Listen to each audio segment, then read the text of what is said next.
Hi, everyone. Happy World Series Thursday. Accidental game 5 tonight. Welcome to Ballpark Figures. I am Shakeia Taylor, your host. Tonight's guest is Erin Santana of the Chicago White Sox.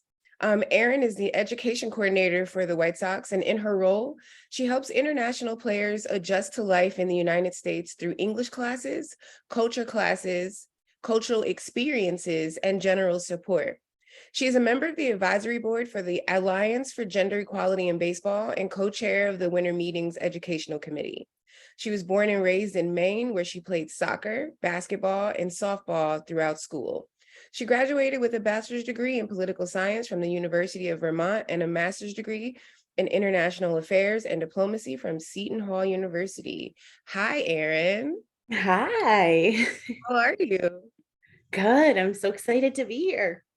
Me too. I'm very happy to have you. You are one of my faves. You know this. Thank you. Tell us a little bit about your personal baseball background. I think you grew up rooting for the other Sox. Maybe. Yeah, definitely. Yeah, I grew up a Red Sox fan growing up here in Maine. We have the AA team of the Red Sox, the Sea Dogs, here in Portland. And so I went to Sea Dogs games since I was since they started actually. I can age myself a little bit here. They've been in Portland for at least 25 years, and I was going You're when I only was little. 26. You're only Yeah, 26. totally. Um, but like baseball has always been a huge part of my family. My dad's side of the family is Italian American from Vermont. By way of Brooklyn. And my grandfather played college baseball and then played semi-pro. He was a left-handed pitcher. Everybody called him Lefty, of course. And so he definitely was like a big influence in my life in terms of just loving the game. And then my other grandfather on my mom's side came from Mexico in the 1950s and just loved baseball, and was always, watching baseball on TV and just for our family, I think, like especially me growing up in Maine, like baseball was the one place in Maine where we heard Spanish. And it just felt like a place where we could belong, because at least when I was growing up here in Maine, there weren't a whole lot of other Latinos. So it was, yeah. So baseball's always been a huge part of my life. That's amazing. I love the infusion of your cultural background there. Yeah. Tell us what an education coordinator does exactly. It's an interesting title. Yeah, it is an interesting title and one that we've actually talked about, like, does it make sense to even be called that anymore, because there's just such a breadth of what we do. So originally the jobs were created. So there are a few teams that have had an education coordinator for quite a while. So, the Royals, the Pirates, the Tigers, and even the Astros had a position that was basically an education coordinator for a long time. But in 2017, MLB decided that it would be important for all teams to have someone who kind of took this on. And I don't know officially if this is like the official reason why, but I think there had been a lot of backlash from countries like Dominican Republic saying, you've got a whole generation of our men that are playing for your teams. And then when they get released, they have nothing, because oftentimes, they're start training when they're very young and they leave school. So they have nothing. So the position originally was created to kind of formalize an education for the international players. So that included English classes and then, more recently, high school completion. And so I believe we're at the point where we have, what is it? It's like right around 15 guys who have graduated from high school through our program. But in the 5 years that I've been in the position has grown tremendously. Education is like, at this point, feels like a tiny part of my job. Even though like basically everything I'm doing is in some form education, but the formalized education is seems like a small part of the job now. I've noticed that you don't just teach the players, right? Like basics of education. You also have this cultural infusion. And one of the things I love that you do are the birthday parties. How Yeah. does the birthday party factor into acclimating someone to, American culture? Yeah. So this was just something that kind of came out organically. Like I one summer, well, you know what? I think it was 2020. I was bored, imagine that, and was like, you know what? I'm going to take every single guy's birthday and put it in my phone, give myself a reminder. And so that at the very least, I'm calling them or texting them on their birthday, and they know that somebody from the team knows that it's their birthday and is like acknowledging it. But then we started to realize, year after year, kind of, okay, this guy's birthday is coming up. What can I do? And so in my position, I travel a ton. And so if I know I'm going to be somewhere where it's someone's birthday, we try to do a little party for them. And so, we'll run out, buy a cake. And then like you probably saw Brian Ramos, his birthday party. And for a kid like that, Brian came to the US at 17, and couldn't see his family for several years, and coming from Cuba, and we kind of became his family. And in his little birthday celebration, he said thanks mom and dad to me and the teacher that we have in Arizona, because we became his family. And so his birthday party was like, a family celebration for everybody. So I read a story that like you sort of went after this job, right? Like, yeah. can you tell us about that? Like, I admire the drive to be like, no, I'm getting that job. Yeah. Well, it's actually funny. So let me give a little SABR plug here. So I call her little cousin. She's like in her mid-20s now. When she was in college, she went to the SABR conference and was like part of the group of like college students that went with Tyrone Brooks. And Tyrone was hiring for a position that I had seen online. So it actually is weird. I was in Dominican Republic leading a group of professors. I was running a program for professors from HBCUs to study how people in Dominican Republic view race compared to how race is viewed in the US. Totally irrelevant, but kind of interesting. And I was there and I was like, you know what? I love this job, but like, I don't feel as challenged as I want to be. I'm looking for something else. And I happened to go on the MLB website and look for jobs. And there was one that Tyrone was hiring for. So I said to myself, okay, when I get home from the Dominican Republic, applying for this job, I get home, it's gone. So I'm like, okay, well, I got to figure out who was hiring for this. So then I started doing some LinkedIn, I would say, I guess, stalking, and figured out that it was Tyrone, and figured out that my cousin knew Tyrone. So I emailed Tyrone and I say, hey, I'm Maddie's cousin. Remember Maddie? And I'm like, I saw a position. If you're ever hiring again, like, please keep me in mind. Here's my resume. He emailed me back in maybe like 30 minutes and was like, hey, so I don't have any more positions in my department, but here's what you'd be perfect for. And it just like the timing worked out perfectly. Almost all of the teams were looking for someone to do this job. And he passed my resume to Jeff Diskin, who is used to be the education coordinator for the Royals. Now he has a much higher title. And Jeff knew Chris Getz, who is now my boss, because Chris played for the Royals. Mhm. And so just, typical baseball fashion, it was like just network, pass the resume around, and that's how I got it. That's actually really cool. Yeah. Just being like, I want this job. It's not on the site. Give it to me anyway, or give me one just like Yeah. it. Yeah. So Yeah. with the way baseball is growing and teams have more and more Latino players, your role is becoming extremely important. Yeah. Yeah. Is Yes. it a role that all teams have, or is it something that you think all teams should have? Definitely all teams should have it. Almost all of the teams have it at this point. There were only a couple of teams.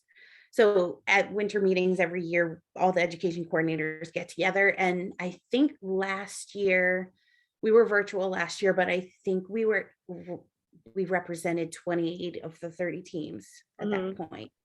And I know like the Red Sox didn't have anyone last year, they have someone this year. So um I mean, this position is growing, and like I said before, like a lot of this position now is just like support, like just generally like basic support for guys. I mean, my phone is on 24/7. My guys know if they need anything that they just call me, and it can be a number of things. I've had everything from a kid calling me and saying he urgently needed to know English at like 12:30 at night. And I was like, what you doing, buddy? He was trying to talk to a girl. Oh, He I needed mean, some that's help. important. And I was like, I mean, great. You've used your resources. I'm proud of you. All the way to, a guy in the middle of the night. Having a panic attack and doesn't know what to do and feels like they can't breathe. And so they call me and say, what do I do? Teacher, what do I do? And so it's really grown to the point where, like, I mean, we joke around that I'm the team mom, but I mean, it's kind of true. These guys, such a big part of Latino culture is, being with their moms and the care of their mothers. And many of these guys have been away from their mothers for a very long time. So, It seems to have sort of grown right into it's still a work structure but less worky and more family, more, like you said, they're away from home, they're away from things that they're used to, and you sort of become the touch point. And yeah. what is that like for you? What is that like, being such an important part of their acclimation and also their careers? Yeah, I mean, for me, this is absolutely a dream job for me. So it doesn't feel like work at all to me. In fact, when I was 5 years old, I told my mom that I was going to work with Latino baseball players when I was older, and she was like, "Yeah, okay, yeah, good luck," and because especially at that point, like there weren't females in the game, so she was like, "Yeah, I don't know how you're going to do that, but okay." um but yeah, it's so much more about kind of family, but also like we're teaching these guys how to be men. Okay. um because if you think about it, like I have players that were taken from their homes at 10 years old to start training and working with, a trainer, and mostly just been around men all the time. And so by the time they get to us, let's say at 16 in the academy in DR, those are formative years for figuring out who you are and who you want to be and what's important to you and those kinds of things. And so normally your parents would help you with that. But if you're not with your parents, like who helps you? Yeah. So that's kind of the role that I've kind of taken is, even with my teachers. I have two teachers in the Dominican Republic, and like we just worked for 2 weeks on like what are the most important lessons that they need to know when they're 17 years old Mhm. and are away from home. Like what are the things that they would need to know when they get to rookie ball in Arizona. And so yeah, so it's turning more into kind of, yeah, how do we raise these little guys into men? Do you create a plan, or does your team create a plan for each player individually? Are there groups? Like, how does it work? Yeah. So what we do, generally speaking, is I created kind of a master curriculum that starts from when they start at the academy to when they get to AAA, and are we're now working on kind of like that transition from AAA to major league. But we've had a master curriculum for a while, and we're now seeing that we've gone through one full cycle. So Lenin Sosa and Carlitos Perez, those two are the first of my guys that I worked with from when they were just little guys all the way to make it to the majors. And so this year was my first year having two guys in the majors. I worked with Luis Robert, but he went through the system so quickly that I didn't get that kind of like hands-on time that I did with someone like Sosa. Mhm.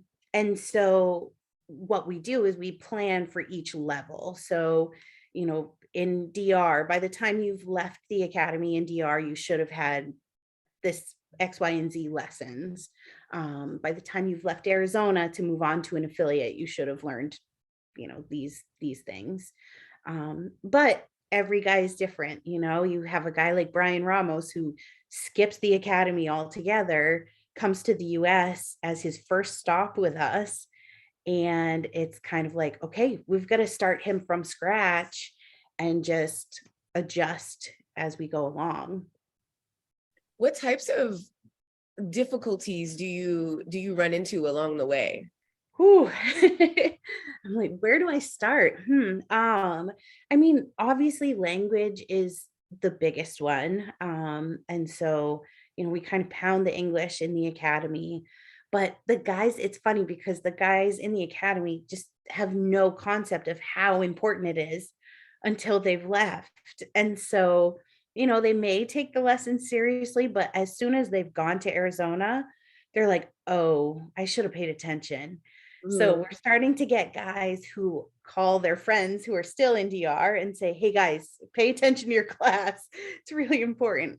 Um, but a lot of it is kind of what I said before is these are young guys. Mhm. I mean, if I think about when I was 16, like I'm a completely different person than I was at 16. Yeah, yeah. And so, they're testing boundaries, they're trying out new things. They've never, like dated really. And so when they get to Arizona, especially, it's kind of like, okay, guys, like you have a lot of freedom here, but like, let's give you some tools to understand like how to make a good choice, how to, and for them to even know, like with dating, for example, like we do a lesson all about dating. And What's kind the of what lesson on dating? I'm very it's curious. Maybe I need that class it's too. it's wild. It's funny. Some coaches walked in one time when I was doing it and I was explaining Netflix and chill. And they were just like, "What are you doing?" And I was like, "They need to know this. Like, if somebody, like, let's say a girl says something, like, they need to know what that means." Oh my gosh.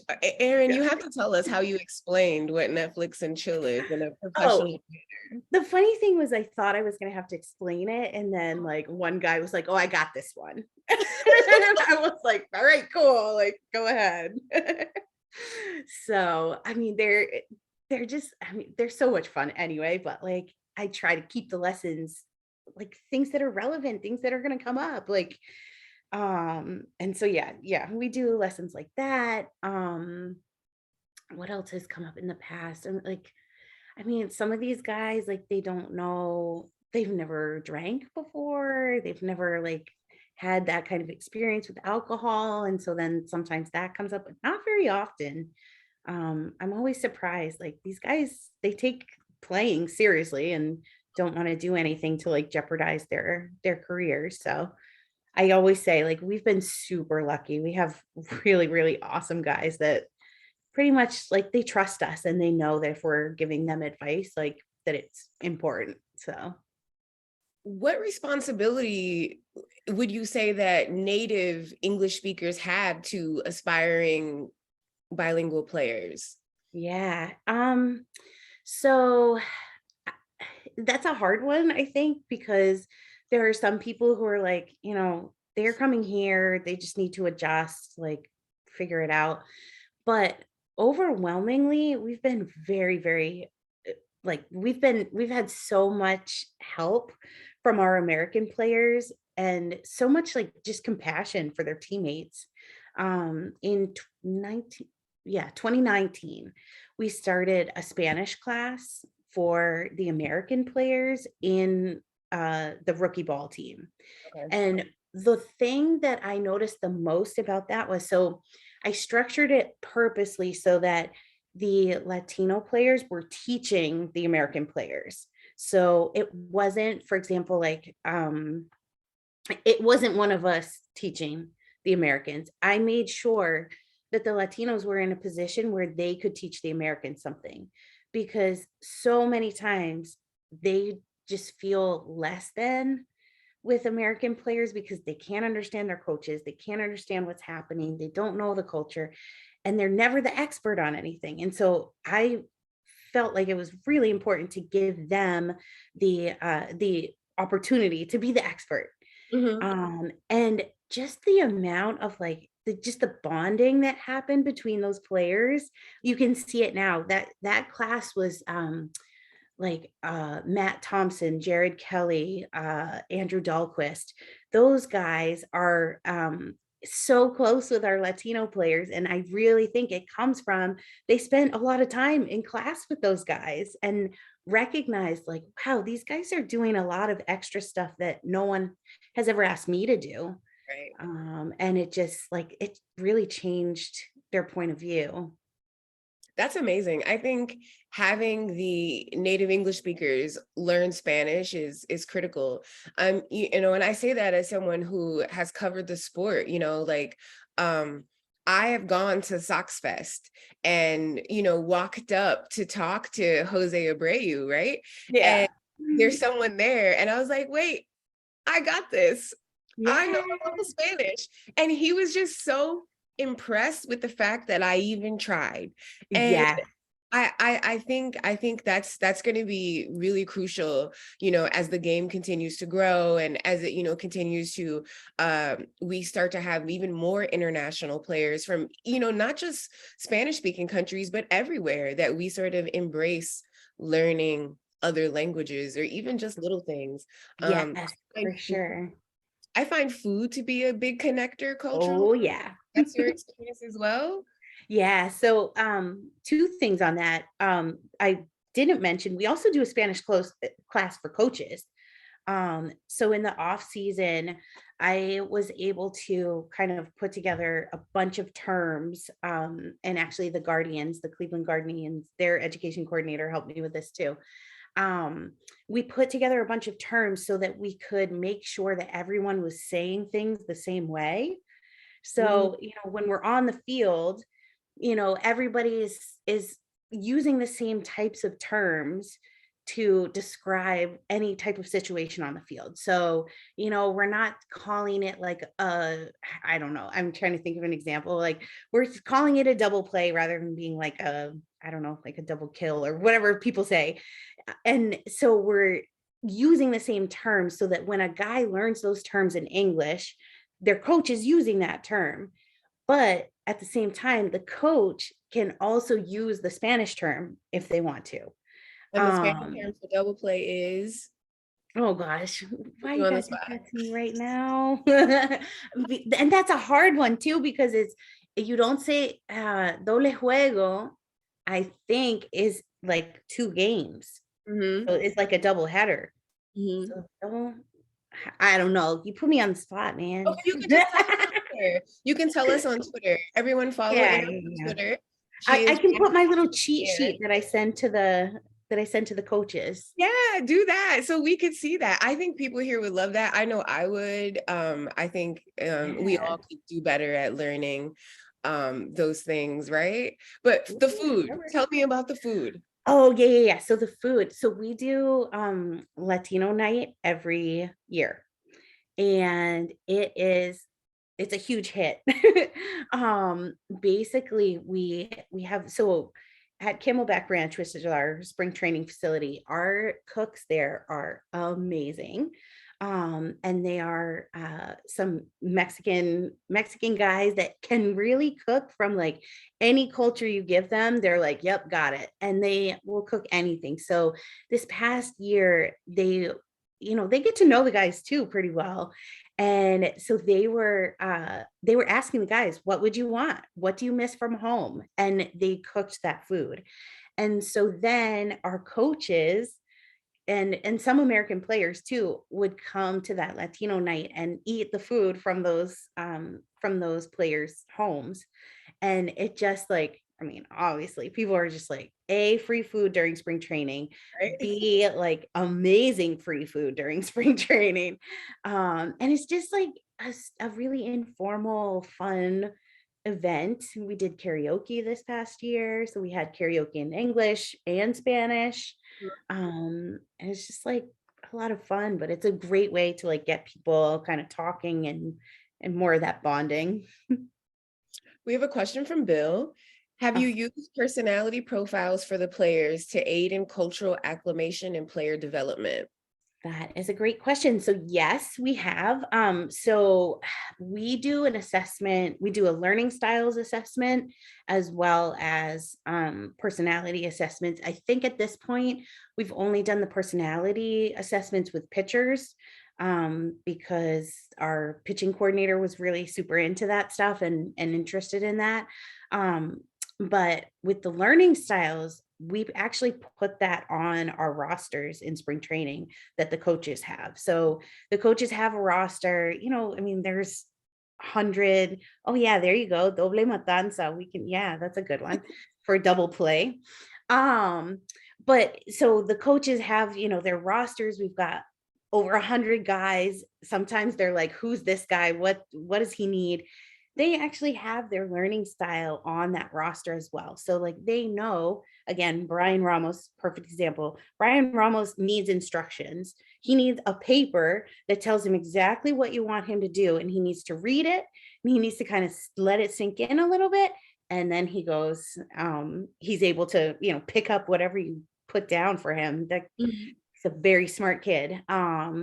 But so they've found that really helpful. And I want to work more with the personality stuff as well, for sure.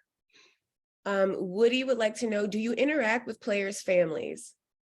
Yeah, that's a great question. I wouldn't say like formally I do unless there's a reason.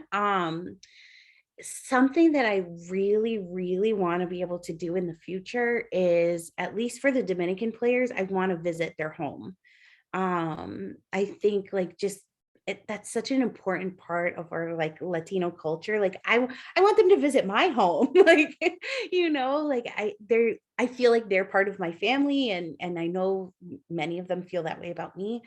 But I will say, like, we had a player this past year who had some like really hard times and some things happening in his family that were really, really tough. And his mom was really worried about him and asked him if he could give her my phone number.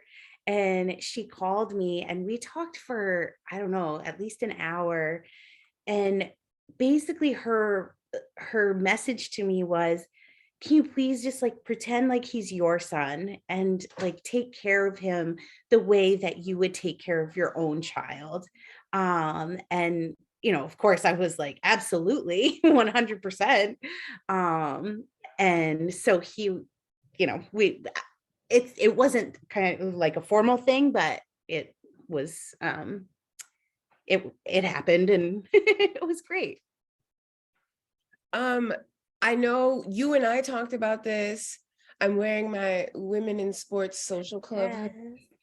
Can you Love talk it. about talk about some of the work you do with the Alliance for Gender Equality in Baseball? I know some of you ladies, of course, so I think it's an amazing effort, but for people who don't know.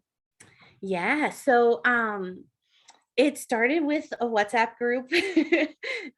Jen Wolf from the Cleveland Guardian started a WhatsApp group, just kind of noticing that there were more and more women in the game, and they're just things that come up all of the time that, that you're like, oh man, I wish I could talk to somebody about this. And so it started as that. And we're working on becoming a little bit more formal. And so as of right now, like we've got this advisory board, we've got Rachel Belkovic on it, we've got Kinza Bod from the Pirates, she's a scout for the Pirates, Emily Glass, who's a scout for the Rockies. We've got a lot of like women who are really breaking barriers and doing some really cool stuff.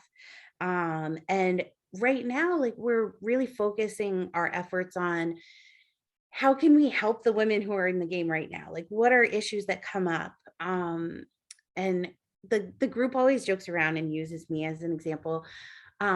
One of my complaints was that all the snacks are in the coaches' locker rooms, Right. and I get hungry too, and I can't go in there because they're getting changed.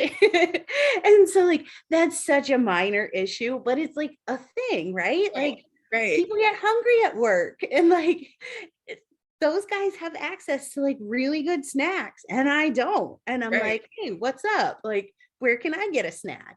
Right. And like, so from that, we were able to, like, for example, we came up with a list of um essentials for a women's locker room, for example. Mhm. And so we literally like listed out like, okay, here's what you have in the men's locker room, here's what women would need in their locker room that are kind of like equivalent to what you're providing the men.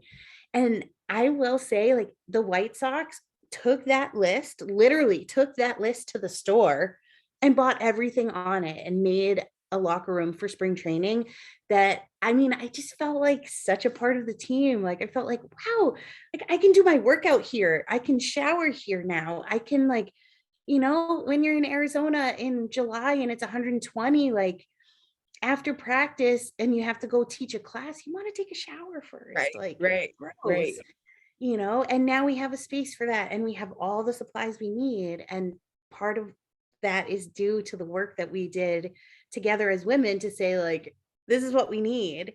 Mhm. But we're even doing, research into what are the maternity leave or parental leave policies for each club, and what other things would we want to work on. But we're also, we've seen quite a few members of the media recently who have been, diagnosed with cancer, and we work together to try to donate some money to those folks to try to help them out, or and so we're trying to also help women that are in all aspects of the game Mhm. in any way that we can. But it's been a really great network to be able to, just reach out and be like, hey, this happened to me, what do you guys think, or what do you girls think, what do you people think, Right. and be able to kind of push things forward that maybe if we were just by ourselves we couldn't do. You're doing a lot of important work on two very important fronts. Like, you're Thanks. one of the unsung heroes of the Mhm. organization, clearly, because Thanks. we don't hear much about you, but we can hear what you're doing right now. Um, Yeah. so obviously, you have all my my respect, and that's amazing. Um, Juliet, is asking, do you do any work in getting the players specifically acclimated to the city of Chicago? So that's a great question. As of right now, no. I should mention I actually still live in Maine. Like, I grew up here, but I'm still in Maine right now. My sister lived in Chicago for 10 years, so I spent a lot of time visiting her, and she lived in Little Village in Chicago. And so I did a lot, like, I spent a lot of time there. But I am by no means a Chicago expert. I would like to be, but I'm not yet. And so, and like I said, I've only had my two guys that kind of came up with me that have made it to the majors, and that's actually something that I've been working with, like, some of the higher up people in the organization on creating a curriculum about, like, okay, you've made it to AAA, or you've made it even to AA, because Sosa jumped from AA right to the majors. So um kind of working on those transitions and like how do they I will tell you so sad. Both of my guys that made it to the major, like made their debut this year. Actually, all three, because also Anderson Severino made it. All three of them called me from the airport in Chicago and said, "Teacher, how do I get to the stadium?" And I had to be like, "Oh, right. So they sent you an email. There's a car, like a pretty nice car waiting for you outside. Like you're a major league player now, buddy." Like but I mean it's like simple things like that that, if they can't read the email, who are they going to ask? They're going to call me. Right. Right. So I've been kind of folded into the process now. Like our travel director knows, like if it's a Latino guy making his debut, send Erin the email too, because they're going to call her. And so that's kind of the next phase for me is designing ways to make them more comfortable making it to the majors and knowing kind of like what are the norms, how much, what do you do when you get there, what do you not do when you get there, things like that. So Oh, I would have never thought about like when you get to the airport, you can't read the email. You don't know that there's a car waiting for you. You no. don't know that you're in the majors now. So someone Yeah. is laying out the red carpet for you. I Yeah, love that you call them my guys, my I boys. know. Like, They're my little babies. so it feels like their success is your success, right? Oh my gosh. Yeah. So the day that Sosa was called up to the majors, Chris Getz was sitting right behind me at a game in Winston-Salem. So we're at the high A affiliate. He's sitting right behind me and I feel this tap on my shoulder and I'm like, "Yeah." He goes, "I got to tell you some really good news." And I kind of knew it was coming because like Danny Mendick had hurt his knee. And so I'm like, okay, they need a middle infielder. It's either Sosa or it might be Yolbert Sanchez, my other guy. So I'm like, okay, who's it going to be? And he's like, "Sosa's getting the call tonight." And I am not kidding. I started crying. I was like, Oh, that's so "Oh." sweet. I know. I was like, "Oh my God, my little baby is going to the majors. Like, I can't believe it." And I was like, "Can I go? Like, can I go with them?" And he was like, "Well, I think you're here. Like, you got class tomorrow, right?" I'm like, "Yeah." But it That's just like, it really, I feel like a mom who's like kids You made. are a mom, like an actual mom. So it just Yes, carries over, I think. yes, exactly. But it really felt like, watching somebody like realize their dream, like he made it, like no one can take that away from him. It's amazing. So, Uh, Bill Nolan has it's a long question here. If okay. okay to share, it would interest some of us to know who the education coordinators are for each of the teams. That's part one. Yeah. And then he said, I would imagine there is a fair amount of travel involved to visit the academies and the teams at the various levels. Do most education coordinators have a similar geographic base of operations, more likely at the lower levels where players are first adjusting and acclimating? Yeah. Okay. So great question. Yeah. I'm trying to think about if there's a public listing of the education coordinators. So we have our own kind of like internal website where we can reach out to each other. I don't know if there's a public listing of all of the coordinators, but like if you had a specific team, I could always tell you who the person is. Um, and then in terms of, yeah, travel is insane. I think I looked at my like Marriott app the other day and I had 148 nights in a hotel this year so far. And that doesn't count if I wasn't staying at a Marriott. So I travel a lot. And I was saying earlier, I just got back from Dominican Republic on Sunday, and that was my last trip for a month. I have a whole month without a plane. And then I'll go to winter meetings in December. So yes, there's tons of travel involved. but some of the education coordinators are based at their spring training facility, so where their rookie level team would be. So, we've got a lot of education coordinators in Florida and a lot in Arizona. I have been super lucky. The White Sox allowed me to stay living in Maine. My grandfather is 99 and my grandmother is 93, and they live independently. And so I am one of their people. So when I'm home, I am, taking them to appointments, bringing them dinner, doing different things. My husband comes and gives my grandfather a haircut, like things like that. But the White Sox have been so, so understanding about that. And I told them right up front, I'm like, my grandparents are getting really old and I don't want to leave them. And they were like, we don't expect you to. We wouldn't want you to. So I think my travel maybe is a little more than other education coordinators just because of that. But I'm lucky too because 3 of our affiliates are in North Carolina and I can just stick in that little area and visit 3 teams. Okay. Alex has a non-baseball question. What high Okay. school did you go to in Portland? Oh, so I actually grew up outside of Portland in Cumberland. So I went to Greeley High School, but I know all of those other high schools that were listed there. Yeah, that's definitely someone from the area. Who is the education coordinator for the Texas Rangers? Okay, so it used to be Stosh Hoover, but he is now he's got like a high title and they hired a new woman named Megan and I can't remember her last name off the top of my head. But she's based in Arizona. So Is there anything that I did not ask you that you feel is important for us to know, even if whether it's about what you do or something you've experienced, or just something that we should just be aware of with regard to being fans? yeah.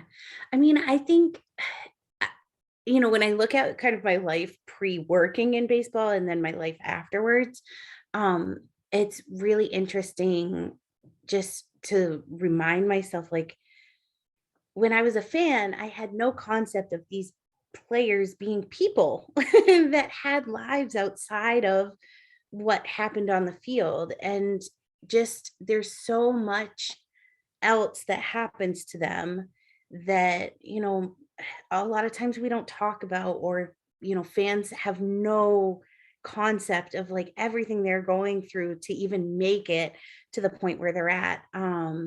I just remember in the past, like I think one of my first years, I was at a game and it was like a very low level game. And there was a fan there and he was screaming at the pitcher, like, you are so bad. Like, you suck. Why are you even here? You're supposedly professional and all this stuff. And it was one of my guys, like a Venezuelan kid who was like 18 years old and like spoke almost no English at that point. And I just turned to the guy and I was like, number one, he can't understand you. So you can like keep yelling, but he doesn't know what you're talking about. I said, and number two, like, just remember, like, this is a kid.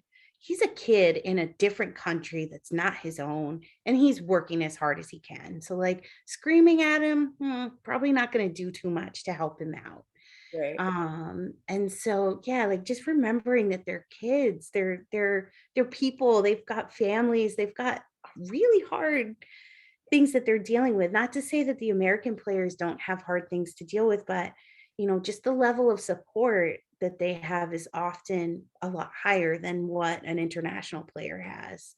And so, just remembering that and being willing to give them a little bit of slack and maybe even just like a little more love than you might give somebody else. Like just remember, like, when he missed that ball at shortstop, like in his head, he's thinking, like, this could be the end of income for my entire family, Right. whereas an American guy's like, shoot, I missed the ball at shortstop. Like, that sucks, but I'll probably be okay if this doesn't work out. That's huge. That's huge. Yeah. Like we are looking at young people who are working to support entire families Yeah. uh, through a game. Yeah. And I think a lot of people forget that we are watching people play a game, you know? Yes. Like, Yes. yes, there's Mhm. tons of money involved at certain levels, but we're still watching people play a game. Um, Yeah. I'm Yeah. gonna skip some of the individual team coordinator questions, you all. Sure. Hit Yeah. Erin on Twitter. She needs more Twitter followers anyway. So hit her up on Yeah. Twitter, ask her all of those questions, or check Absolutely. websites because they do list each Yeah. team that I've seen has listed the education coordinators on the website. But another question is there a mix of male and female coordinators? That is a really great question. Yes, but there are actually more females than males in this position. And I'm not going to say that a woman could be more effective in this position than a man necessarily, but I do think there is something to be said for having a woman in this position, just because from my personal experiences, my observations, I am often the only woman that they see. And I am the person that they come to when they want to tell someone something that they don't feel they can tell someone who's evaluating them for their job, you know?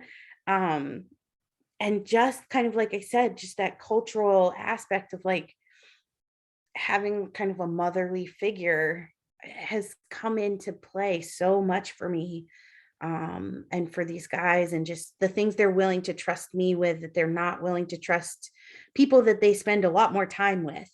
So I do feel like I've been really that's been something helpful, and I would attribute part of it to the fact that I'm a woman. I would have never thought about that until you said it. Like, Yeah. especially with the stories you've told, right? Like they come to you for nurturing. They come Yes. for compassion. And a part of that is just who you are. I Yeah. mean, we can all feel it through our computers, right? Like Yeah. it's clear that you are very passionate about what you do and you love being an advocate for these guys and you really do see them as your sons. I've seen you call Yes, I some do. guys sons. I've seen you call some guys your sons. Yep. I just thought you would be a very interesting person to talk to, not just for me, but for this group, because it's just something I don't think people consider is in the background when fans are like clamoring for guys to get called up, all of the Yes. other work in addition to playing the game and the working out and the good diet and Yeah. the fundamentals and all of that. And on top of that, they're learning English and, Mhm. figuring out how to get from the airport and having Exactly. birthday parties. All of those things matter. These are full people. I think Yeah. you've given us a really good perspective. Does anyone have any more questions, comments, anything for Erin? Anybody going once? Hey, Maureen, thank you. I Going. didn't know this existed either until I started doing it. That's the thing. More people need to know, right? You're having a very positive impact on an organization on a cellular level. Because these are the guys who become the people who we're all rooting for. Yeah. And I mean, me in particular, I'm not a White Sox fan, but I don't root against them unless they're playing Cleveland, Um, Yeah. All right.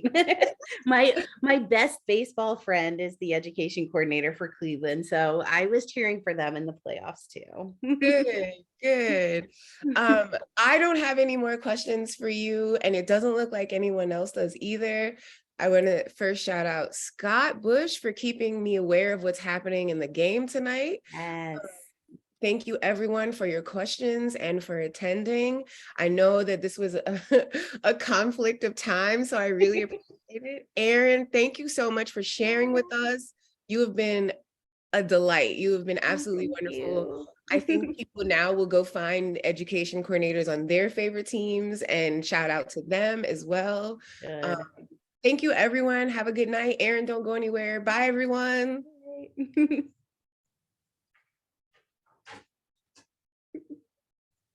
As we wait